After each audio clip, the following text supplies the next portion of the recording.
एक छोटा जिहा नुकता है लेकिन बड़ी वड्डी गल तुहाडे सामने पेश करन लगा।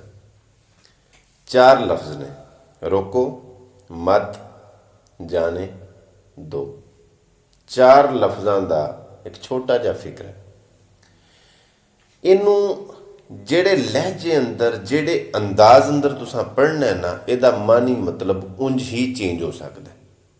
जेड़े लहजे अंदर जेड़े अंदाज अंदर तुसां इनू पढ़ना है, बोलना है, इस फिक्रे दा मानी उस तरह ही बदल जाता है। केड़ा फिक्र है? रोको मत जाने दो। रोको मत जाने दो, यानी कि रोको मत जाने दो।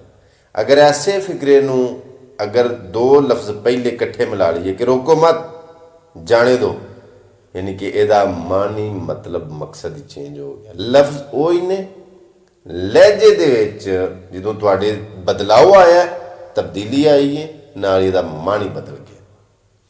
यानी मैं अगे को एक गज़ल देना, दो मिसरे पढ़ देना कि मैं लोगों से मुलाकातों के लम्हे याद रखता हूँ, मैं बातें भूल भी जाऊँ तो लहजे याद रखता हूँ।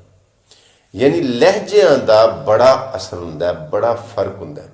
मिसाल के तौर पर एक बंदा है, वो गल बड़ी चंगी करता है, बड़ी अच्छी करता है, लेकिन उसका लहजा नहीं चंगा, गल करन दा अंदाज नहीं अच्छा, गुफ्तगू का सलीका तरीका नहीं है, उसका वो असर नहीं होएगा। एक बंदा है बड़ी सख्त गल कर रहा है लेकिन लहजा उसका ठीक है, प्यार ना कर रहा है, सख्त लफ्ज़ भी बोल रहा है लेकिन प्यार ना बोल रहा है, किस तरीके ना बोल रहा है। मैं बातें भूल भी जाऊँ तो लहजे याद रखता हूँ। सो मैं अपनी गल जी मैं असल करना चाहना, असल जिहदे वास्ते मैं यह गल सुनाई है कि जरूरी नहीं कि जिहड़े एंगल नाल असी बोल रहे हैं या जिस एंगल नाल असी सोच रहे हैं अगला सुनने वाला भी उस तरह सोचे। जिस तरह बोलने वाले का एक दिमाग अपना है, अकल का लैवल अपना है, सोच का लैवल अपना है, इस तरह सुनने वाले के दिमाग का सोच का एक लैवल अपना है। और इस तरह भी नहीं होंदा कि दुनिया के किसी भी शख्स नूं या दुनिया के हर शख्स नूं तुसी अपनी सोच के मुताबिक अपनी अकल अपनी सोच के सांचे दे विच ढाल लो, इंज नहीं होंदा। क्यों कि अल्लाह रब्बुल इज़्ज़त ने हर इंसान नूं अलग अलग बनाया है। फितरत अपनी है, नेचर अपनी है, सोच अपनी है, शख्सियत अपनी है। इंज नहीं हो सकता कि तुसी आखो जिहड़ी सोच मैं रखना अगला भी यही सोचे, जबरदस्ती नहीं। हाँ, किसी नूं तुसी कायल कर सकते हो दलाइल दे के, या किसी तरीके भी बंदा ना अगले बंदे नूं डील कर सकता है, समझा सकता है, लेकिन जबरदस्ती किसी भी बंदे नूं बंदा अपनी सोच के सांचे च ढाल नहीं सकता। अगली गल वेखो, दुनियादारी जिंदगी उतार चढ़ाओ नशेबो फराज जिंदगी का हिस्सा ने। मामलात जिंदगी चलते आ रहे हैं, चल रहे हैं। असी हाँ कल असी ना रवांगे, ये चलते रहने, ठीक है ना जी। मियां साहब फरमांदे ने, दुनिया एक मुसाफर खाना, कोई आवे कोई जावे, किदी जा मुहम्मद बख्शा इत्थे पक्के डेरे लावे। ये ट्रेन चल रही है, कई मुसाफर छेती उतर जाते हैं, कई मुसाफर देर तक उन्होंने लंबा सफ़र होंगे, जरा देर में उतरते हैं, कई बस चढ़ते ही नहीं तो नाल ही उतर भी जाते हैं। ये ट्रेन है जिंदगी की। जी गल मैं तुहाडे सामने पेश करना चाहना, तुहानूं समझाना चाहना कि जिंदगी ये उतार चढ़ाओ नशेबो फराज जिंदगी का हिस्सा ने। चंगे माड़े हालात आउंदे जांदे रहिंदे ने। अपने घरेलू मामलात दे विच कदी भी बाहर दे बंदे नूं इनवॉल्व ना करो। किहड़ा घर है जिथे ऊंच नीच नहीं हुंदी, भैन भरावां दी, मां पुत्रां दी, मावां धीआं दी, प्यो पुत्तर दी, प्यो धी दी, ननाना भरजाइयां दी, हैं दराणियां जठाणियां दी, मतलब मर्दां दी, औरतां दी, घरां दे विच ऊंच नीच हो जाती, चंगी माड़ी हो जाती है। कोई बड़ी गल नहीं यार, एक भांडे दे विच एक टोकरे च रहिंदे भांडे नाल भांडा खै ही जांदा है, हो जाते हैं वादे घाटे। लेकिन अपने घरेलू मामलात दे विच कदी भी बाहर दे बंदे नूं मुनसफ ना बना के लियाओ। वो घर टुट जाते हैं जो बाहर दे बंदे आके तुहाडे घरां दे फैसले करते। वो घर घर नहीं रहिंदा।